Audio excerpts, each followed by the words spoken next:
सभी को नमस्कार। आप सबका स्वागत है आज की एनएलपी की इस क्लास में। और आप सब सीख रहे हैं न्यूरो लिंग्विस्टिक प्रोग्रामिंग। आज हमारा 24th डे है। और 24th डे में हम पहुंचे हैं एक नए टॉपिक के अंदर, जिस टॉपिक में हम जानेंगे कि हिप्नोटिक लैंग्वेज का क्या साइंस है। कल इसका हमने फर्स्ट पार्ट कर लिया था कि ये समझ लिया था कि हिप्नोटिक लैंग्वेज होती क्या है।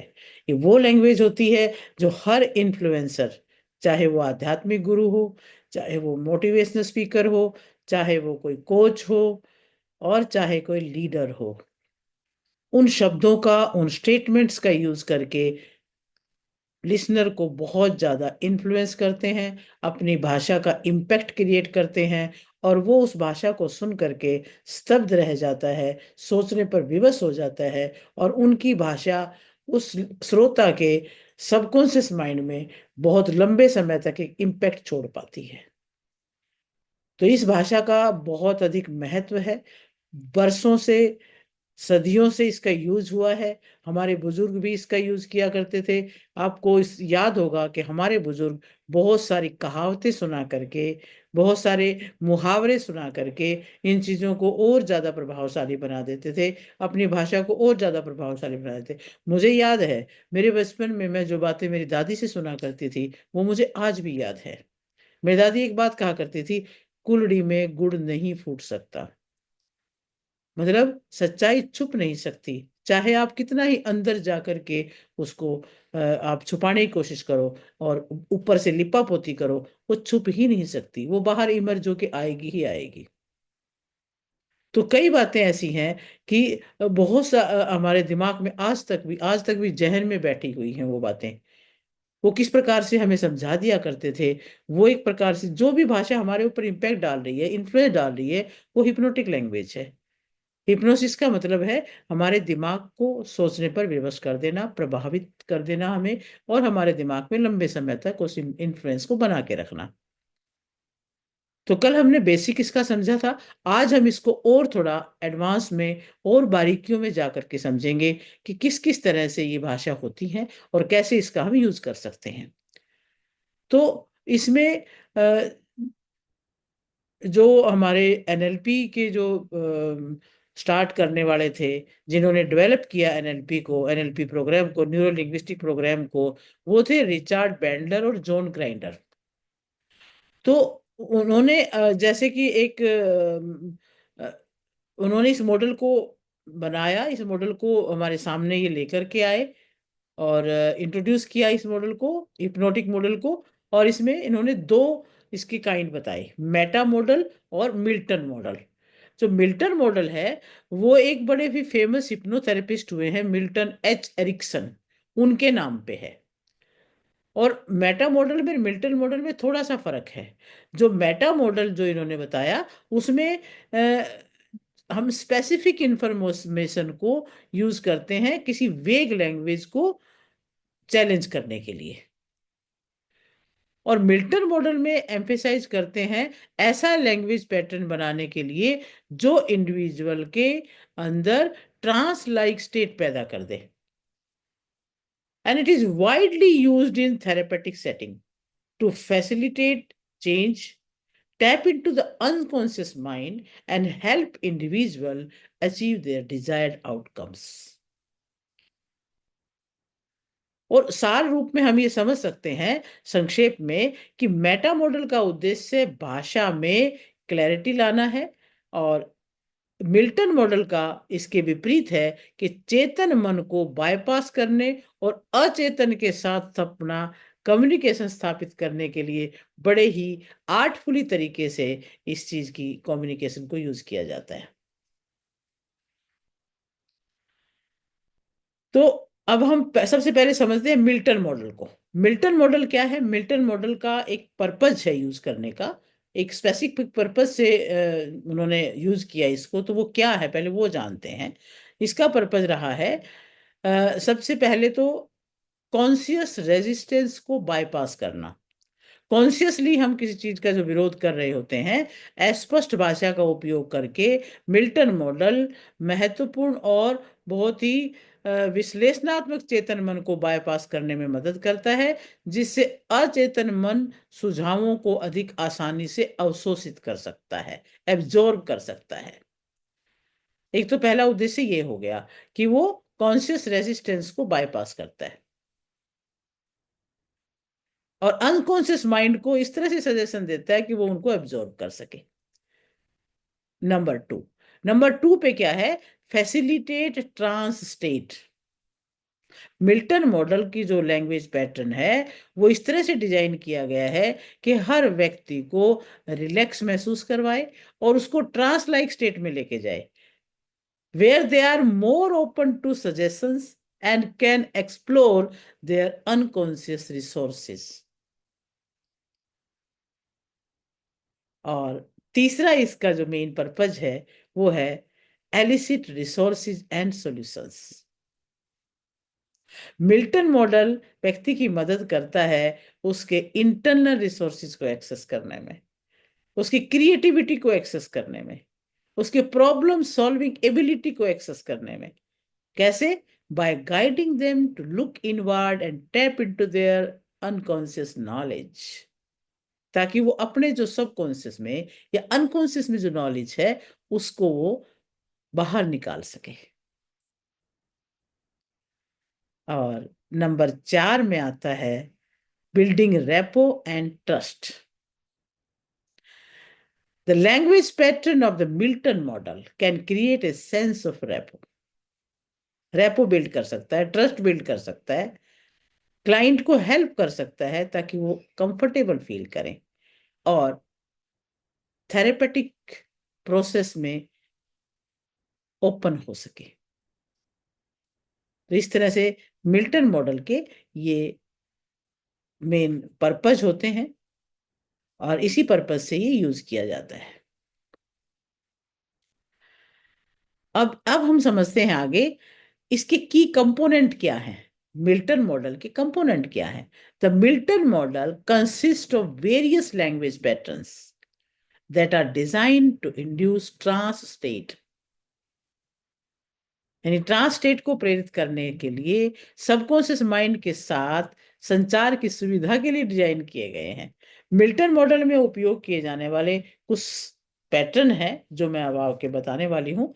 तो सबसे पहले पहला पैटर्न आप नोट कर सकते हैं, क्योंकि एक एक करके मैं बहुत बारीकी से इसको कराने वाली हूँ। मैंने इसके ऊपर बहुत काम किया है, बहुत अच्छे से समझा है और मैं इसीलिए आपके सामने इसको रख पा रही हूँ। तो सबसे पहले क्या काम करता है ये, इसके पैटर्न क्या है वो पैटर्न मैं समझाना चाहूंगी। आर्टफुली वेग लैंग्वेज। आर्टफुली वेग लैंग्वेज का क्या मतलब है? Milton Erickson often used vague and ambiguous language. Milton Erickson क्या थे? अस्पष्ट भाषा यूज किया करते थे। और किस लिए करते थे? ताकि वो अपने क्लाइंट को इसके इस तरह से इंटरप्रेट करते थे क्लाइंट को, ताकि उनको व्यक्तिगत रूप से वो उन बातों को रेलेवेंट समझ सके।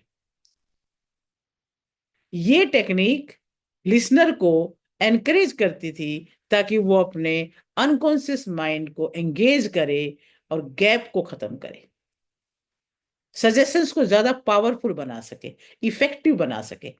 एग्जाम्पल है इसका, जैसे you can begin to notice how your body is starting to relax in its own way।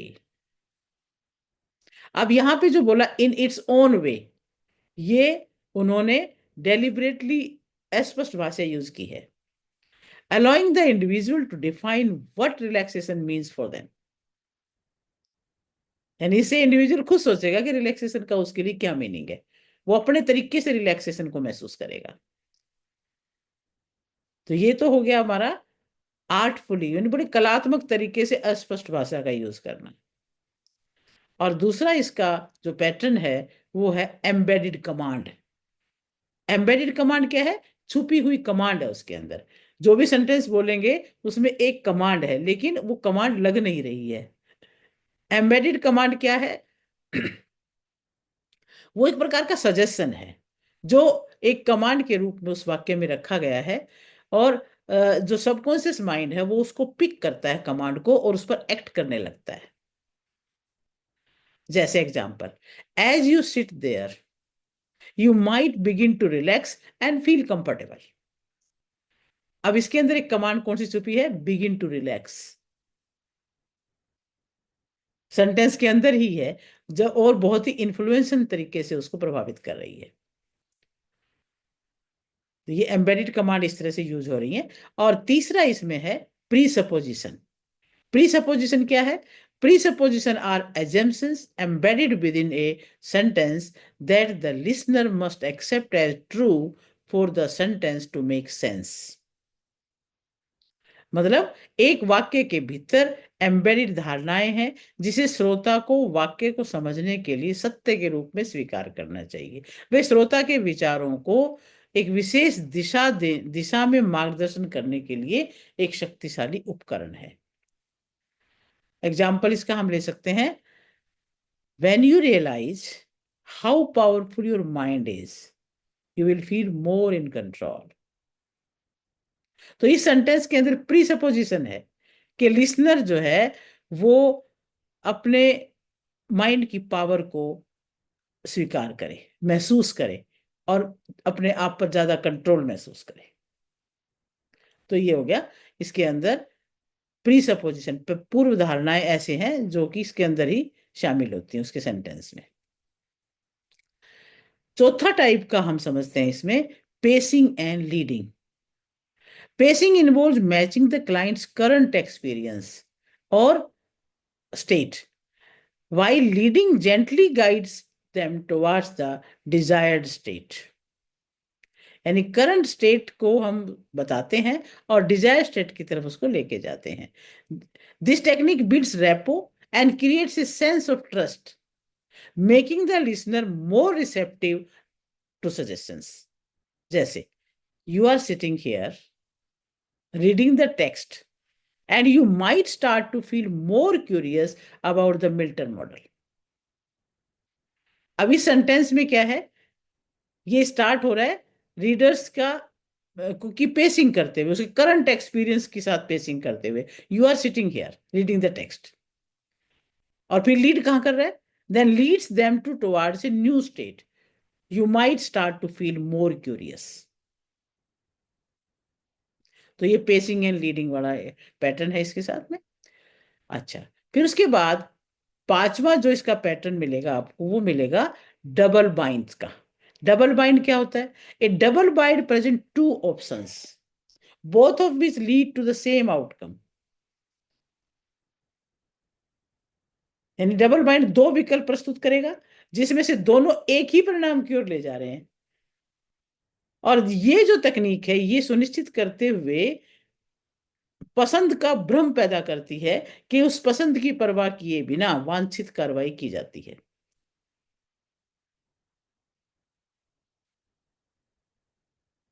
जैसे एग्जाम्पल लेते हैं, would you like to relax now और इन ए फ्यू मिनट्स।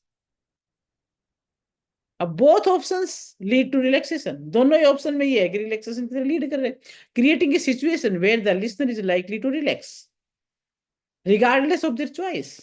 कोई चॉइस नहीं है, दोनों में एक ही बात है, भाई तुम अब रिलैक्स करना चाहते हो कुछ मिनट बाद करना चाहोगे, कि दोनों ही विश्राम की तरफ ले जाने की बात करते हैं। तो इसमें क्या हो गया? ये डबल बाइंड्स, यानी दोनों ही बातें एक ही तरफ लेके जा रही हैं, पर बहुत पोलाइटली पूछा जा रहा है उससे। और छठी टाइप की कन्वर्सेशन इसमें क्या होती है? Conversational postulates. तो कन्वर्सेशनल पोस्टुलेट्स क्या होता है? एक प्रश्न होता है जो एक विशेष प्रतिक्रिया का तात्पर्य है। हालांकि प्रश्न ओपन एंडेड लग सकता है, पर जो कॉन्टेक्स्ट है दृढ़ता से एक पसंदीदा उत्तर या कार्रवाई का सुझाव देता है। जैसे, could you close your eyes for a moment, although the listener could technically respond with yes or no। The context implies that the expected action is to close their eyes। यानी इसमें क्या है कि वो हाँ या नहीं में जवाब दे सकता है, लेकिन अपेक्षित कार्रवाई ये है कि उसे आंखें बंद करनी है। तो एक पैटर्न ये हो गया। सेवंथ पैटर्न इसमें ये मिलेगा आपको टैग क्वेश्चंस का। Tag questions are short phrase added to the end of a statement, subtly inviting agreement or compliance। यानी अंत में एक छोटा सा वाक्य जोड़ दिया जाता है, तो जो आसानी से उसकी बात को मानने के लिए आमंत्रित किया जाता है। जैसे you are feeling more relax now aren't you, साथ में आरंट यू जोड़ दिया, तो उससे क्या है कि लिसनर उस बात से सहमत होगा, and they are indeed feeling more relaxed. ये हमारा टैग क्वेश्चन वाला भी सेंटेंस जो है मिल्टन मॉडल में आता है। आठवां इसका क्या टाइप मिलेगा आपको देखने को, truism with a connective statement. A truism is a statement that is generally accepted as true। एक ऐसा कथन जो आमतौर पर सत्य के रूप में स्वीकार किया जाता है। When combined with a connective statement such as and because, it creates a logical link। इसमें लॉजिकल लिंक बनता है that the listener is more likely to accept। कि लिसनर जो है उसको स्वीकार करने की ही संभावना ज्यादा रखता है। एग्जाम्पल देखो, it's natural to feel tired after a long day and that's why it's easy to relax now। The first part of the sentence is truism। पहला पार्ट क्या है, सत्य है कि भी स्वाभाविक है कि लंबे समय तक काम कर, पूरा दिन काम करने के बाद थकना स्वाभाविक है, and that's why it's so easy to relax now. तो दैट्स व्हाई जो जोड़ दिया ना बीच में, दैट्स व्हाई इसीलिए, तो ये दूसरा जो पार्ट है डिजायर्ड आउटकम को लिंक करता है, उसको जोड़ता है। तो ये क्या हो गया, एक कनेक्टिव स्टेटमेंट दी जाती है सत्य के साथ जोड़ते हुए कि ये सच है, इसीलिए ऐसा करना जो है ठीक है। और इसका एक और टाइप हो सकता है, एक और पैटर्न हो सकता है एम्बिग्विटी। वो कैसे, ambiguity is in language can take various forms, phonological, syntactic and scope related. यानी ये कई रूप में आ गया, जैसे फोनोलॉजिकल माने उनकी जो साउंड है उस पे आ गया, सिंटैक्टिक हो गया उसके वाक्य के हिसाब से आ गया, और स्कोप माने उसका जो दायरा है उसके हिसाब से आ गया। The purpose of ambiguity in mental model is to allow the unconscious mind to find its own meaning, making a suggestion more powerful। तो ज्यादा पावरफुल बनाने के लिए उसको सजेशन को इसलिए इसका यूज किया जाता है। तो अब जैसे एग्जाम्पल हम लेंगे, फोनोलॉजिकल एम्बिग्विटी का एग्जाम्पल लेते हैं सबसे पहले, क्योंकि तीन तरह की बताया इसमें, फोनोलॉजिकल और सिंटैक्टिक एंड स्कोप रिलेटेड। तो फोनोलॉजिकल एग्जाम्पल क्या है, whether you know it consciously or not, your mind can make changes। आप चाहे होशपूर्वक जानते हो या नहीं, आपका दिमाग बदलाव कर सकता है। वाक्यांश क्या बना, क्या आप इसे जानते हैं, तो आप इसे जानते हैं के रूप में भी सुना जा सकता है। यानी इसमें बहुत सूक्ष्म सी अस्पष्टता पैदा होती है।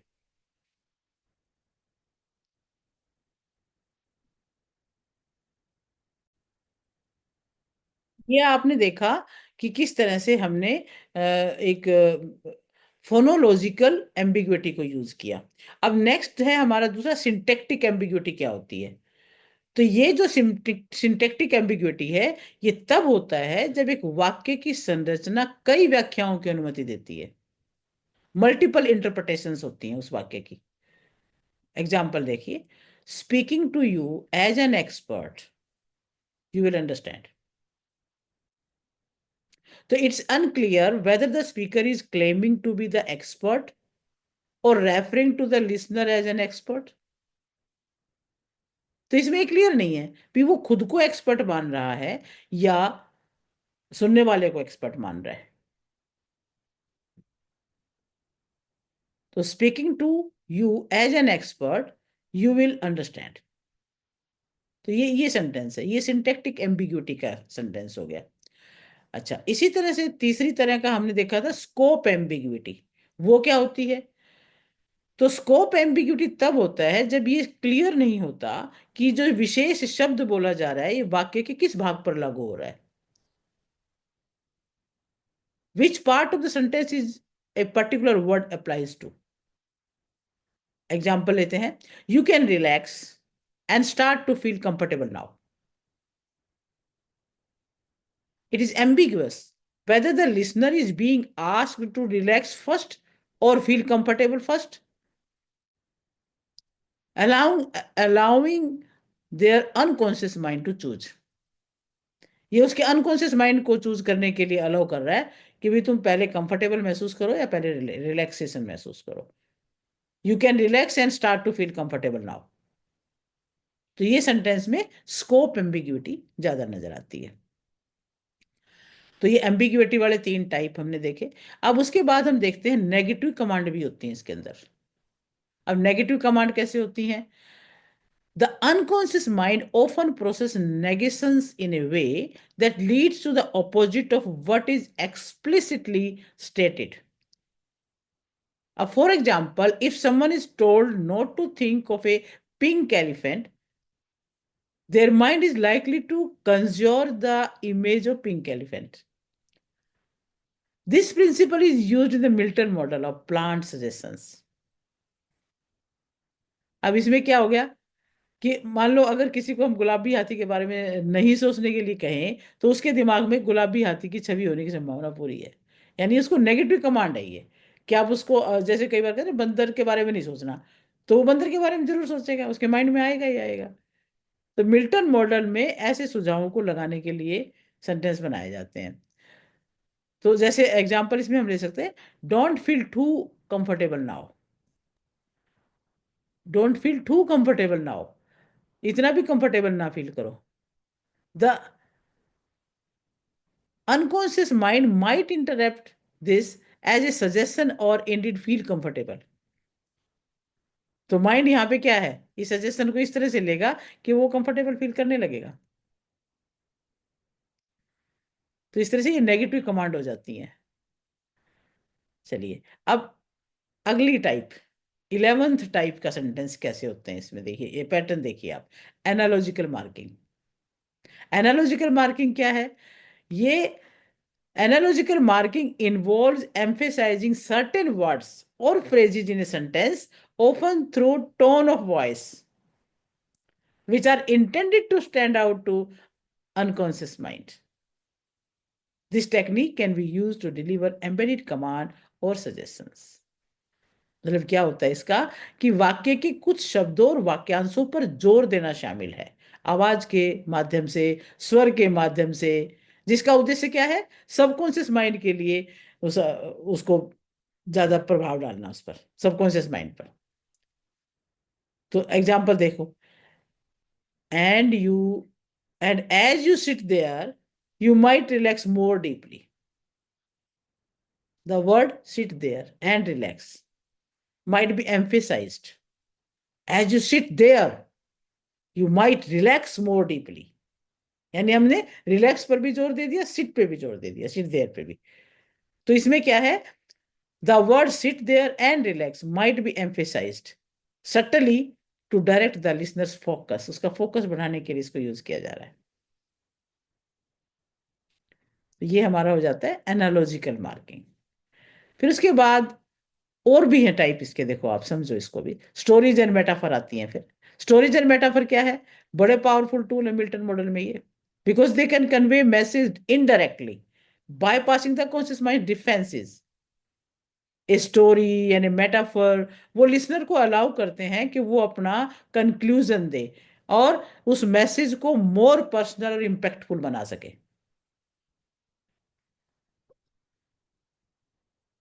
अब जैसे कोई कोई हम कहानी बताते हैं छोटी सी।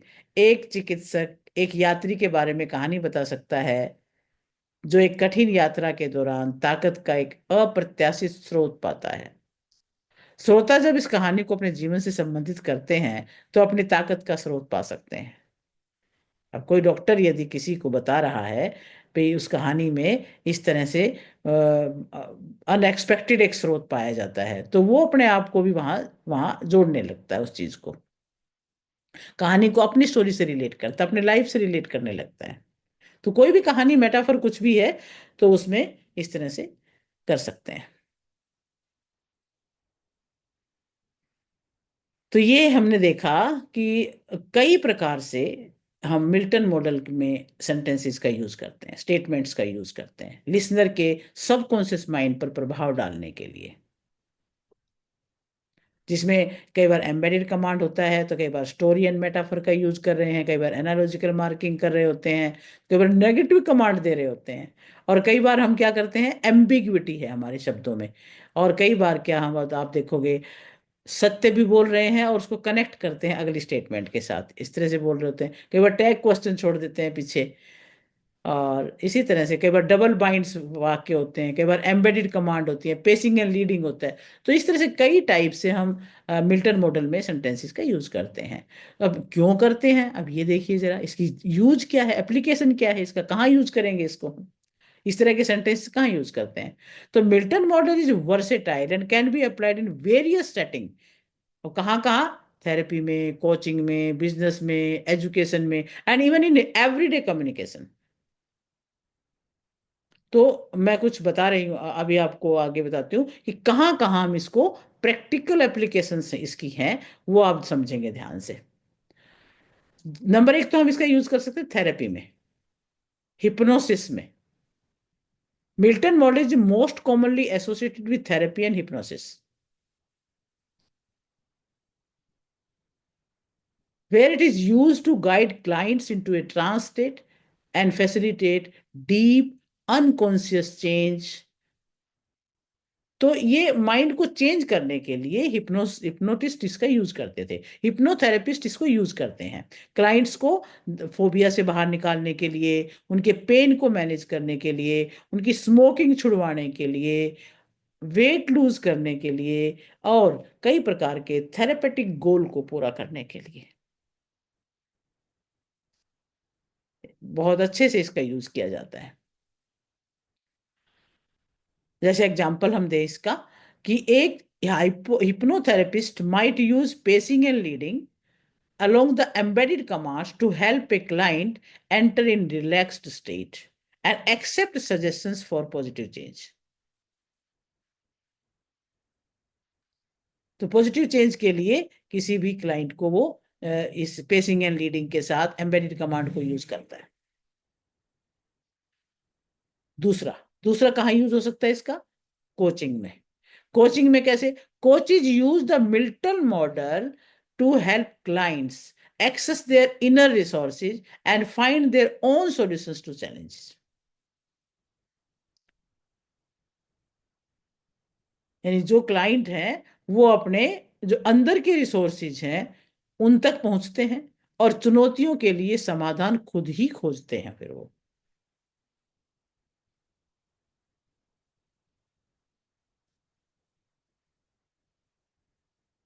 एग्जाम्पल इसका हम ले सकते हैं, a coach might use double bind and presupposition to guide a client towards considering different perspectives and exploring new possibilities. मतलब एक कोच जो है, वो डिफरेंट टाइप ऑफ दृष्टिकोणों पर विचार करने, नई नई पॉसिबिलिटीज को खोज करने के लिए, क्लाइंट का मार्गदर्शन करने के लिए ही वो इस तरह के सेंटेंसेस का यूज करते हैं, प्रीसपोजिशन का, डबल बाइंड का। चलिए अब नेक्स्ट पॉइंट पे चलते हैं, कहाँ यूज हो सकता है इसका, बिजनेस और लीडरशिप में। बहुत यूज होता है बिजनेस में, लीडरशिप में। कैसे, बिजनेस में Milton model can be used in negotiations, presentations and team management. किस लिए, to build rapport, rapport build करने के लिए, इन्फ्लुएंस, डिसीजन मेकिंग को इन्फ्लुएंस करने के लिए, और दूसरों को मोटिवेट करने के लिए। और लीडर्स कैसे यूज करते हैं? To communicate vision, inspire actions and foster a positive organisational culture. तो यहाँ पे इस तरह से बिजनेसमैन यूज करता है, लीडर यूज करता है इसको अच्छे से।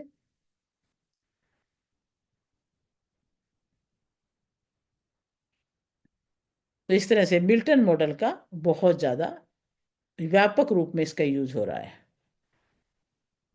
अब और कहाँ यूज हो सकता है इसका? एजुकेशन एंड टीचिंग में यूज हो सकता है।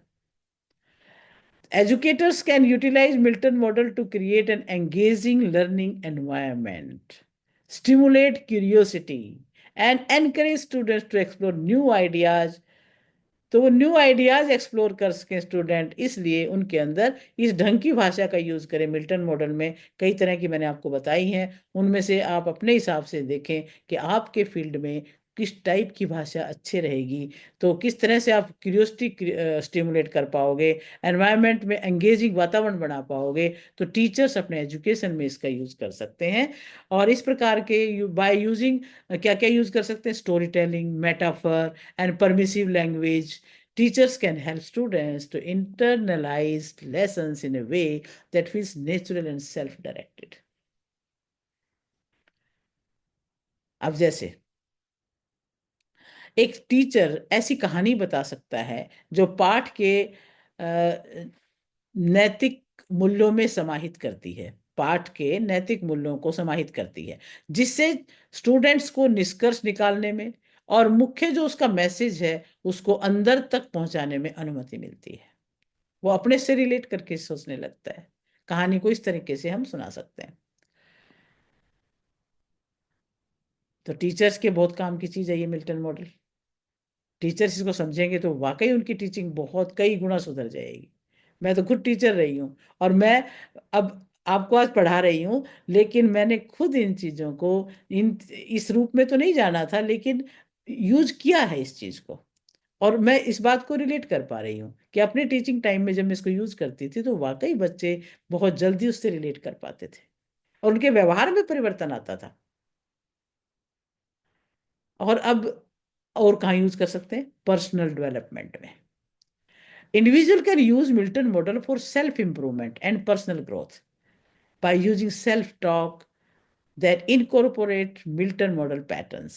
A person can influence their own thoughts and behaviors, fostering a more positive mindset and encouraging desired changes। मतलब व्यक्ति क्या कैसे आत्म सुधार, व्यक्तिगत विकास के लिए इस मॉडल का प्रयोग कर सकते हैं। मिल्टन मॉडल पैटर्न को शामिल करने वाली जो आत्मचर्चा का उपयोग करके एक व्यक्ति अपने विचारों को, अपने व्यवहार को प्रभावित कर सकता है, अपने लिए पॉजिटिव माइंडसेट को प्रभाव बढ़ा सकता है और डिजायर्ड रिजल्ट के लिए प्रोत्साहित हो सकता है।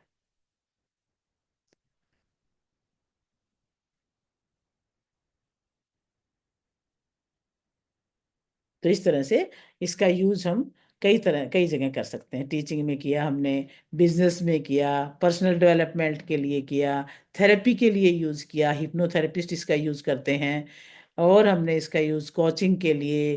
तो इस तरह से हम कई तरीके से इन चीज़ों का यूज कर सकते हैं। इस भाषा का बहुत ही अच्छा एक ये मॉडल है। और इसके बाद हम चर्चा करते हैं Milton model pattern and their use in everyday life. अब देखो, जो भी पेशे में किसी भी प्रोफेशन में यूज करना, किसी भी स्पेशल उद्देश्य के लिए यूज करना, तो इसमें है ही, बहुत रेलेवेंट है उसके लिए। तो हम इसका डेली यूज में कैसे करें इसका? Milton model is not just a therapist और एनएलपी प्रैक्टिशनर्स, उनके लिए ही नहीं है सिर्फ ये। Many of its patterns can be integrated into everyday conversation. Daily की कन्वर्सेशन में इसको यूज किया जा सकता है to build rapport and guide discussions and influence outcome subtly. यानी किसी से भी आप डिस्कशन में बात शामिल हो सकते हो इसका यूज करते हुए, रेपो बिल्डिंग अच्छे से कर सकते हो, दूसरों को प्रभावित कर सकते हो डे टू डे लाइफ में। जैसे कैजुअल कन्वर्सेशन में एम्बिग्विटी का यूज करके, नंबर एक, हम इसको कैसे यूज करेंगे? कैजुअल कन्वर्सेशन में एम्बिग्विटी। कैसे भाई? Using ambiguity in everyday conversation allows others to interpret your words in a way that is meaningful to them. This can be particularly useful in situations where you want to encourage someone to think more deeply and come to their own conclusions. अब रोज daily जो बातचीत होती है उसमें अस्पष्टता का उपयोग करने से क्या होता है कि दूसरों को आपके शब्दों की व्याख्या इस तरह करने की अनुमति मिलती है जो उनके लिए सार्थक है। आपने तो अस्पष्ट भाषा बोल दी, लेकिन दूसरा व्यक्ति उसे अपने लिए सार्थक बना लेता है, अपनी परिस्थितियों में उसको उपयोगी करने लगता है, उसका उपयोग करने लगता है और गहराई से सोचने पर और निष्कर्ष पे आने के लिए प्रोत्साहित करता है।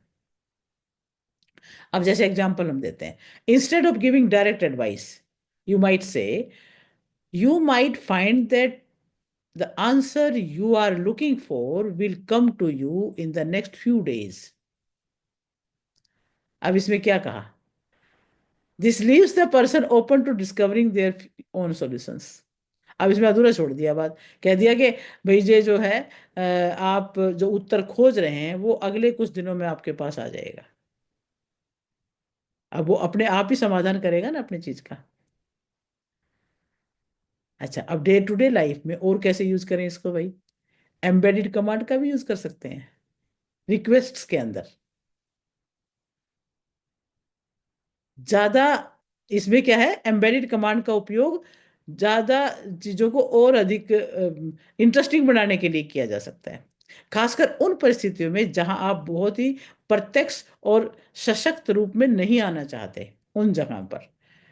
एग्जाम्पल देखो, जब आपके पास एक पल हो तो आप इस नई रिपोर्ट को देखना चाहें, यहां एम्बेडेड कमांड है।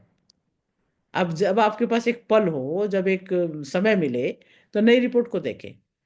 लेकिन ये आसपास जो भाषा है उससे बिल्कुल सॉफ्ट भाषा है कि जब आपके पास एक पल हो, जब आपके पास एक समय निकले तो आप इसको देखें, न्यू रिपोर्ट को देखें।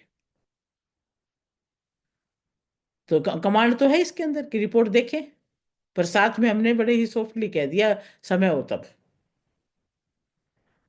चलिए, और हम इसका कैसे यूज करेंगे? टैग क्वेश्चंस सोशल इंटरेक्शंस में। एग्रीमेंट फ्रेम क्वेश्चंस बन जाते हैं इससे फिर। अब जैसे tag questions can be powerful way to subtly steer the conversation और encourage agreement without appearing confrontational. अब इसमें क्या है कि ये जो टैग क्वेश्चंस हम डालते हैं, ये बिना कन्फ्रंटेशनल, बिना टकराव की बातचीत के आसानी से समझौते की तरफ प्रोत्साहित करने का एक तरीका हो सकता है।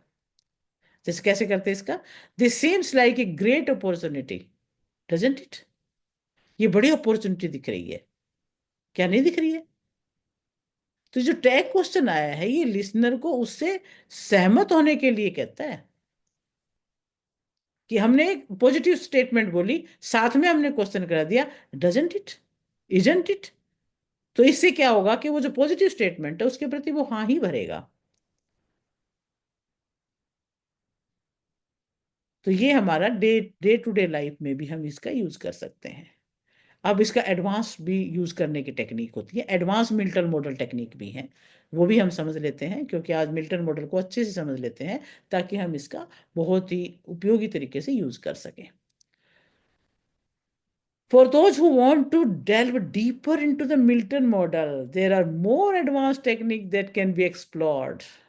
और भी एडवांस टेक्निक है इसके बारे में, क्योंकि हम नॉलेज की सीमा ही नहीं है, जितना गहराई में जाते जाएंगे उतना ही हम और ज्यादा सीखते जाएंगे।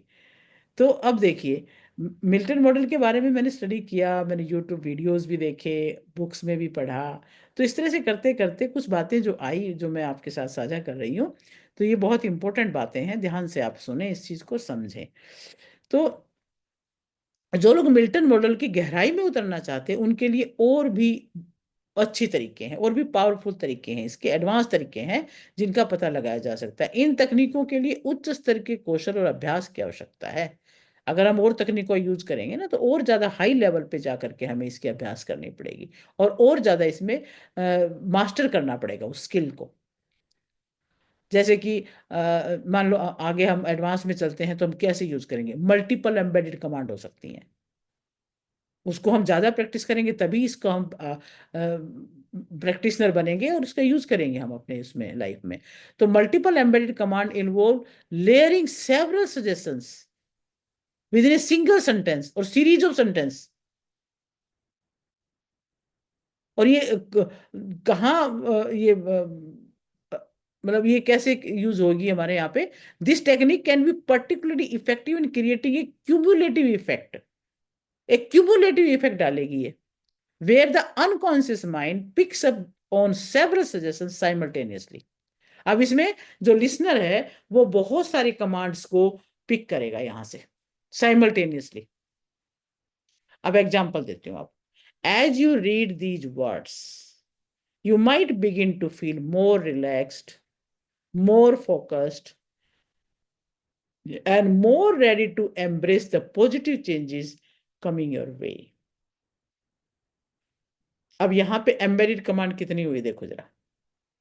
मैंने कहा as you read these words you might begin to feel more relaxed, तो यहां पे बोला begin to feel more relaxed, more focused, and more ready to embrace the positive changes. यानी तीन इसके अंदर एम्बेडेड कमांड्स हैं। तो इस तरह से हमने लिसनर के माइंड में ये तीन बातें डाली, रिलैक्स भी हो जाओगे, फोकस भी हो जाओगे, और ज्यादा पॉजिटिव चेंज आएंगे आपके लाइफ में। तो हमने तीन बातें एक साथ यूज करी, एम्बेडेड कमांड है ये।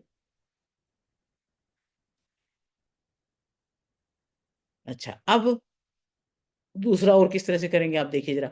स्टेकिंग रियलिटीज, यानी रियलिटीज का एक स्टेक करके, यानी ग्रुप रियलिटीज का ढेर लगा करके।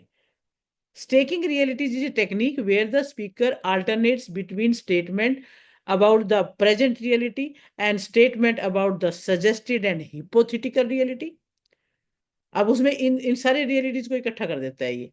This can create a sense of fluidity between what is real and what is possible, making the suggested reality more acceptable to the unconscious mind। अब जैसे एग्जांपल देती हूं। As you sit here reading, you might remember a time when you felt completely at ease, and as you think about that you can begin to feel the same ease now। अब यहां पे देखो क्या क्या मिला आपको। ये realities को स्टेक किया गया यहां पर। जैसे you might remember a time, एक रियलिटी तो वो याद करो, समय, सजेशन है। फिर you can begin to feel the same is now, और अब भी फील करो उस चीज को। Blur the line between memory and current experience. जो ट्रांजिशन है ना बीच में, कि आप उस समय से यहां अब इस समय फील करो। तो ये वास्तविकता यहां पर हमने डबल की है, उसको एक प्रकार से स्टेक किया है, एक के ऊपर एक हमने डाली है।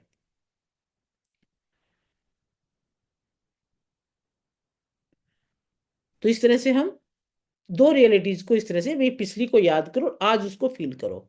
तो ये दो प्रकार की कमांड हम दे करके इसको और ज्यादा सहज महसूस करवा सकते हैं। और कैसे यूज करेंगे इसको? एडवांस तरीके में यूज करने की बात कर रही हूं, तो और एडवांस तरीके में कैसे यूज करेंगे? यानी एक हम कर सकते हैं कन्वर्सेशनल हिप्नोसिस। बहुत इंपॉर्टेंट बात है, ध्यान से सुनिएगा। Conversational hypnosis is the application of the Milton model in everyday conversation without the listener necessarily being aware that hypnosis is taking place। इसको पता नहीं चलेगा कि हिप्नोसिस हो रहा है। This technique involves using Milton model pattern in a fluid and natural way, making the conversation seem entirely ordinary while subtly guiding the listener's thought and actions। अब listener के थॉट्स और एक्शंस को guide करते हुए वो conversation करता है, बहुत ऑर्डिनरी तरीके से करता है, लेकिन बहुत ही नेचुरल तरीके से यूज करता हुआ एक हिप्नोटाइज कर रहा होता है, उसके माइंड को बहुत ज्यादा गहराई से इन्फ्लुएंस कर रहा होता है। जैसे एग्जांपल देती हूँ, in a business meeting a leader might use conversational hypnosis to guide the team towards a consensus by using pacing, leading, and permissive language. जैसे क्या बोलेगा? We have all seen challenges, and I believe that as we discuss this further, the best solution will become clear to everyone. अब इसने क्या बोला कि हम सभी ने चुनौतियों को देखा है, और मुझे विश्वास है कि जैसा हम इस पर आगे चर्चा करते हैं तो सबसे अच्छा समाधान स्पष्ट होता चला जाएगा।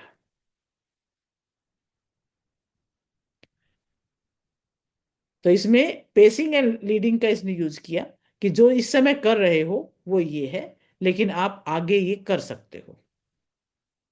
तो उनकी सहमति लेते हुए हम आगे का सेंटेंस बोलते हैं। चलिए नेक्स्ट और किस तरह से यूज करेंगे? ये ये तो हमने बात की अभी कि किस तरह से हम पेसिंग एंड लीडिंग का यूज कर सकते हैं, और इसको एक कन्वर्सेशनल हिप्नोसिस में यूज कर सकते हैं। तो आगे और यूज करें, नेगेटिव सजेशंस को भी हम बहुत यूज करते हैं। नेगेटिव सजेशंस क्या है? Negative suggestions sometime refer to the paradoxical interventions. कभी कभी विरोधाभासी एक हस्तक्षेप हो जाता है, उसमें किसी को ये बताना शामिल है कि क्या नहीं करना है, ये जानकर कि जो उसका अनकॉन्शियस माइंड है वो ऑपोजिट चीज को करेगा। अब किसी से कोई काम करवाना होता है तो हम उसको ये कहते हैं, ये मत करना, फिर उसके दिमाग में वो बात आ जाती है, वो उसको करता है। हम अपने ये बहुत यूज किया इस चीज का। तो कई बार हम लिसनर के व्यवहार को हम समझ जाते हैं कि ये जो कहोगे उससे थोड़ा उलट ही करेगा, तो उसको हम कहते ही इस तरीके से है कि वो काम सही ढंग से कर ले। जैसे एग्जांपल में देते हो, I don't want you to feel too confident before you you have fully prepared for the presentation. अब इसमें क्या कहा कि भाई मैं ये नहीं चाहता कि तुम इस प्रस्तुति के लिए पूरी तरह तैयार होने से पहले ही आत्मविश्वास महसूस करें। अब इस व्यक्ति को इस सुझाव का विरोध करने के तरीके के रूप में अधिक आत्मविश्वास महसूस करने के लिए प्रेरित किया जा रहा है, ताकि वो आत्मविश्वास महसूस करे और प्रेजेंटेशन की तैयारी करे। लेकिन कहा इस तरह से है कि भाई पहले तैयारी करो फिर आत्मविश्वास महसूस करना, लेकिन हम प्रेरित क्या कर रहे हैं कि आत्मविश्वास महसूस करो। तो ये नेगेटिव कमांड हो जाती है एक प्रकार से। तो अब आगे हम क्या करेंगे, मिल्टन मॉडल की मास्टरी कैसे होगी?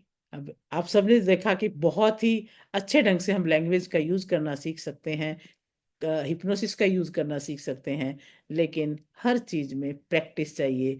Practice makes a man perfect, as well as a deeper understanding of its patterns and their effects।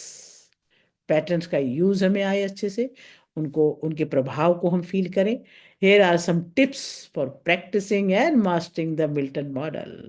अब मैं आपको कुछ टिप्स देने वाली हूँ जो हम प्रैक्टिस में और इसकी मास्टरी में यूज करेंगे, क्योंकि किसी भी चीज में माहिर बनने के लिए प्रैक्टिस जरूरी है बस, और कुछ भी जरूरी नहीं है। जितना प्रैक्टिस करेंगे उतना ही वो आपके आपके लिए बहुत आसान होता चला जाएगा। अब इसमें क्या करेंगे आप देखिए, अब आपने यदि प्रैक्टिस करना है और इसकी हिप्नोटिक लैंग्वेज में आपको माहिर बनना है, तो आपको सबसे पहले एक पैटर्न को एक टाइम पे प्रैक्टिस करो, स्टार्ट करो। मैंने बहुत सारे पैटर्न बताए, कम से कम 10-12 पैटर्न मैंने बताए हैं, उनमें से आपने एक पैटर्न को एक बार प्रैक्टिस करना है। जब उसमें आपको समझ आ जाए फिर आप नेक्स्ट पैटर्न पे चलेंगे। तो when learning the Milton model, it is best to start by practicing one pattern at a time। जैसे आप एम्बेडेड कमांड्स को यूज करना शुरू करें सबसे पहले। When you feel comfortable with that, you can move on to practicing presupposition और pacing and leading, ऐसे एक एक करके। और दूसरी बात, कैसे आप इसमें सिद्धहस्त हो सकते हो, कैसे आप इसमें परफेक्ट बन सकते हो। Practice in low stake situation. Start by practicing Milton model patterns in a low stake situation, such as casual conversation with friends and family. पहले अपने फ्रेंड्स के साथ यूज करो, फैमिली के साथ यूज करो, and this will help you to build confidence and fluency with the patterns before using them in more important context. यानी important context में यूज करने से पहले अपने फैमिली और फ्रेंड्स के साथ इसका यूज करो। और तीसरा तरीका क्या है इसको इसमें ज्यादा परफेक्ट बनने का, रिकॉर्ड करो और अपनी प्रैक्टिस को देखो। Record and review your practice if possible. Record yourself practicing the Milton model patterns. Reviewing your recording can help you identify areas where you can improve and refine your use of the patterns. ये बहुत अच्छा तरीका होता है अपनी progress करने का। आप अपनी आपकी जो भी आप प्रैक्टिस कर रहे हो उसको रिकॉर्डिंग कर लो, खुद ही सुन लो। अब मुझे याद है जब हम स्कूल में पढ़ा करते थे और भाषण की जब प्रैक्टिस करनी होती थी, भाषण की हमें तैयारी करनी होती थी, तो हम या तो रिकॉर्ड करते थे या फिर दर मिरर के सामने खड़े होकर के बोलते थे, और फिर हम उसमें सुधार करते थे कि हम नहीं नहीं ये तो ठीक नहीं लग रहा, दोबारा से करेंगे। बार बार रिवीजन करते करते, बार बार अपनी ही गलतियों को छांटते छांटते फिर हम परफेक्ट बनते थे। तब जाकर के स्टेज पे जाके भाषण देते थे और तब प्राइज आता था। तो ये practice makes a man perfect. आपको बार बार प्रैक्टिस करना पड़ेगा। रिकॉर्ड एंड रिव्यूइंग बहुत ही बढ़िया तरीका है इसके लिए। और एक और तरीका है, कैसे? Work with partner. Working with A partner who is also learning the Milton model. जो मिल्टन मॉडल सीख रहा है उसके साथ आप यूज करो। हाईली बेनिफिशियल है, वो भी यूज कर रहे हैं, वो भी आपकी मिस्टेक देख सकता है, आप उसकी देख सकते हो, एक दूसरे को करेक्ट कर सकते हो। You can practice using patterns on each other, provide feedback and explore new ways to apply the techniques. तो ये बड़ा अच्छा तरीका है, अपने साथी के साथ आप प्रैक्टिस करो। हम स्कूल कॉलेज में यही तो करते हैं, एक दूसरे को सुनाते हैं, याद करते हैं क्वेश्चंस को, फिर सुनाते हैं, फिर मेमोराइज करते हैं, फिर सुनाते हैं, फिर उसकी प्रैक्टिस करते हैं, एक दूसरे की मिस्टेक्स निकालते हैं, फीडबैक देते हैं, तब जा करके हमारी प्रैक्टिस होती है, हम कर पाते हैं। सेम वे आपको इधर भी करना है कि कोई भी चीज सीखते हो ना, परफेक्टली सीखो, मजा तभी है। अब एक और तरीका है इसका, reflect on your experiences after practicing the Milton model. Take time to reflect on your experience, what worked well and what didn't. कि कौन सी बात ने प्रभाव डाला, कौन सी ने नहीं डाला, आप देखो। How did the listener respond, आपका लिसनर रिस्पॉन्ड कैसे कर रहा है। Reflecting on these questions can help you refine your skills and become more effective in using the Milton model. तो अपने एक्सपीरियंस को देखो, आपने बोला, लिसनर पर क्या प्रभाव पड़ा, कितनी देर बाद प्रभाव पड़ा, उसको देखो, फिर आपको और अच्छा लगेगा। यदि वाकई लिसनर पर प्रभाव पड़ रहा है तो आप सही वे में चल रहे हो।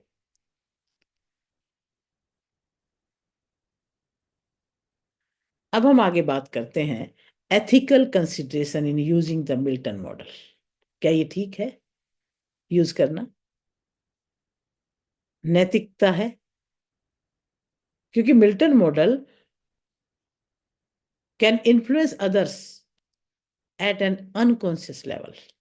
It's important to use it in the way that respects the autonomy and well-being of others.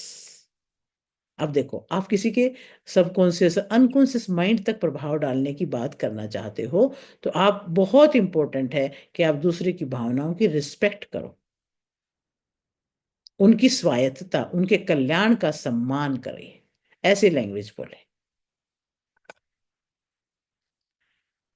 अब इसमें क्या है, जो भी आप बोलोगे वो इंटेंट बहुत मैटर करता है। कब आप ऐसा कर पाएंगे, जब आपकी इंटेंशन बढ़िया होगी। Intent matters. The intent behind your use of Milton model is crucial. Use the model to help others, facilitate positive change, and building rapport. Avoiding use it to manipulate, deceive, and coerce others. दूसरे को देखो, कोई हेरा फेरी करने के लिए, धोखा देने के लिए, किसी को मजबूर करने के लिए इसका प्रयोग ना करें। इसका प्रयोग करना है तो किस लिए करना है? मदद करने के लिए, उनमें सकारात्मक बदलाव लाने के लिए, और उनके साथ एक रेपो बिल्डिंग करने के लिए। क्योंकि हर एक चीज के देखो पॉजिटिव यूज भी है, नेगेटिव यूज भी है, लेकिन हमें जो है इसका प्रयोग एक अच्छी इंटेंशन के साथ करना चाहिए। दूसरी बात, respect boundaries. Always respect the boundaries of others when using Milton model. If someone expresses discomfort and resistance, it's important to honor their feeling and adjust your approach accordingly. मतलब ये नहीं है, अगर कोई संकोच कर रहा है तो वहां उसकी फीलिंग का सम्मान करें और अपने आप को एडजस्ट करें, वहां पर उसी तरह से बर्ताव करें जैसे उचित हो। एक और बात का आपको ध्यान रखना पड़ेगा, transparency and consent. In situations where you are using Milton model in a therapeutic and coaching context, it is important to be transparent about your method and obtain informed consent from your clients. उनको information दें कि हम आपका इस तरह से therapeutic या coaching context में हम इन चीजों की बात कर रहे हैं, और उसकी कंसेंट ले लें। They should be aware of how you are using language to facilitate change and agree to participate in the process. यानी उसको आप बता दें, उसे इस बात की जानकारी होनी चाहिए कि आप जो भाषा यूज कर रहे हैं वो किसी चेंज को लाने के लिए कर रहे हैं, और उससे सहमति ले लें। क्या वो इसमें शामिल सहमत है इस चीज के लिए? क्या वो खुद चेंज चाहते हैं अपने आप में? नेक्स्ट और एक बात का ध्यान रखना चाहिए, continuous learning and self reflection. Ethical use of Milton model involves continuous learning and self-reflection. Stay informed about best practices, seek feedback from peers, and regularly reflect on your use of the model to ensure that you are using it in a way that aligns with your values and well-beings of others. यानी नैतिकता का पूरा ध्यान हमें रखना है। तो ये जो मिल्टन मॉडल की जो भाषा है उसका यूज करने के लिए हमें इस तरह से करें कि दूसरे आपके मूल्य और दूसरों की भलाई इसके अंदर शामिल होनी चाहिए। तो इस तरह से हमने जाना कि मिल्टन मॉडल एक बहुत ही पावरफुल लिंग्विस्टिक टूल है, और इसको हम किसी में पॉजिटिव चेंज लाने के लिए यूज करते हैं, रैपो बिल्डिंग के लिए यूज करते हैं, और उनको बहुत ही अच्छे तरीके से प्रभावित करने के लिए, बहुत ही एक सम्मानित तरीके से प्रभावित करने में यूज करते हैं।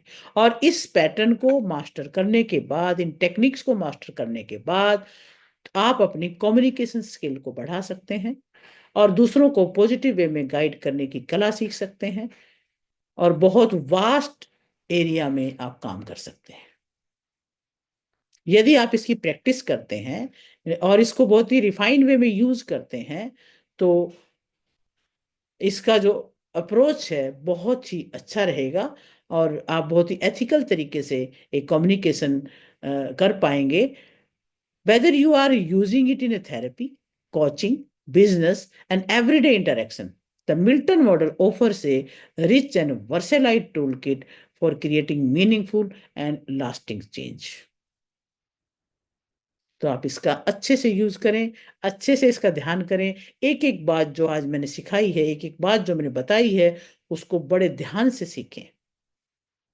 और इस वीडियो को आप एक दो बार और देखें, एक एक पॉइंट को आप नोट करें, एक एक पॉइंट के लिए आप अपना एक अच्छे से नोट्स तैयार करें कि किस तरह से मैंने कौन सी किस पैटर्न को मैंने यूज करना है, कहाँ पे यूज करना है। तो मुझे उम्मीद है कि आज का ये आपको मिल्टन मॉडल अच्छे से समझ में आ गया होगा। अगर ये अच्छे समझ में आ गया है तो नेक्स्ट हम चलेंगे मेटा मॉडल की तरफ। बहुत ही इंपॉर्टेंट है वो भी। मेटा मॉडल में आप ये देखेंगे किस तरह से आप एक बात को क्लैरिटी लेकर के आते हो। यदि आपका लिसनर क्लियर नहीं बोल पा रहा है तो उसको किस क्वेश्चन के माध्यम से उसी से क्लियर करवाते हो। वो एक बहुत अच्छा तरीका है क्वेश्चनिंग का। तो मेटा मॉडल सीखेंगे कल, और उसमें आप देखेंगे उसमें और आपको मास्टरी होगी। और आप दोनों मॉडल का जब यूज करेंगे तो आप खुद अपने आप में बहुत ही पॉजिटिव चेंज पाएंगे। आपकी कन्वर्सेशनल पावर बढ़ेगी और आपका कम्युनिकेशन स्किल बढ़ेगा, इन्फ्लुएंसिंग पावर बढ़ेगी। तो आज के लिए इतना ही। थैंक यू सो मच, आपने बहुत ध्यान से सुना, समझा, और मैं उम्मीद करती हूँ कि आप इसका अभ्यास करेंगे, अपने जीवन में उतारेंगे, अपने जॉब में, अपने प्रोफेशन में, अपने बिजनेस में, अपने क्लाइंट की थेरेपी करने में इसका यूज करेंगे। Thank you very much and all the best. नमस्कार।